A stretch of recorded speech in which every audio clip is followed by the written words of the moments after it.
बातमी नाही. अहो खरंच बातमी नाही, बरंच काही आहे. कारण पडद्यामागेच बरंच काही घडलंय.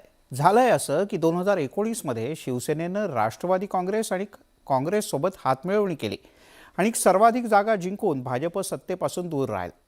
पण आता 2.5 वर्षांपासून विरोधी पक्षात असलेल्या भाजपनं 5 वर्षांपूर्वीच्या जखमेवरची एक खपली काढली आणि 2017 मध्ये पडद्यामागच्या राजकारणाची 2022 मध्ये चर्चा सुरू झाली. नेमकी का? पाहूयात.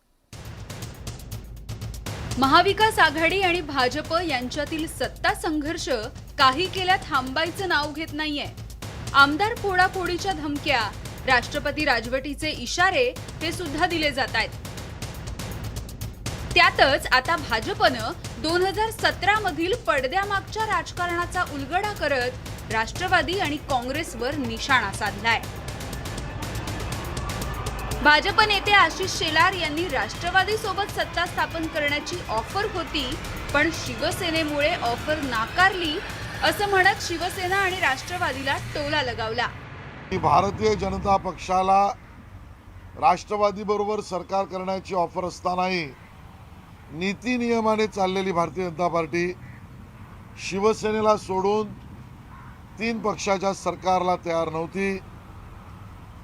ज्या शिवसेनेला आता राष्ट्रवादीच्या मांडीवर गुदगुदल्या वाटतायत, त्या शिवसेनेला राष्ट्रवादी मांडीवर सोडा नखाजवळ घ्यायला तयार नव्हती. माणसाचे आणि पक्षाचे रंग कसे बदलतात आणि नीती नियम सोडल्यावर अनियमाने सत्ता पिपासू लोक अनैतिक सरकार कसं बनवतात हे 2019ला महाराष्ट्रातल्या जनतेने पाहिलंय. भाजप या सगळ्याचा साक्षीदार आहे. महाविकास आघाडीच्या नेत्यांनी मात्र भाजपचा दावाच फेटाळून लावलाय. भाजप आणि राष्ट्रवादीची युती या निव्वळ अफवा असल्याचं म्हटलंय. तर भाजप नेते 2017 मधील युतीवर बोलायला 5 वर्ष का थांबले असा सवाल अजित पवारांनी उपस्थित केला. कोणीतरी अफवा पसरवत आहे. मला माहिती आहे काय घडणार होतं आणि काय घडणार आहे. उद्या सुद्धा कालचं बोलत नाही मी, उद्या काय घडणार आहे हे मला माहीत आहे. त्याच्यामुळे या जुन्या पाचोळ्यावरती फार पाय ठेवून वर कशाला आवाज करणार, असं काही घडलेलं नाही. 2017 सालीच सांगायचं होतं ना, मग इतके दिवस कशाला 5 वर्ष थांबला हे मला एक कळत नाही. आपण आता 2022 मध्ये 2017 साली असं आता मग 2017 साली आत्ताचे बरेचसे नेते इकडं तिकडं होते, मग त्यांचं वक्तव्य त्यावेळेस वेगळं होतं, आता वेगळं आहे.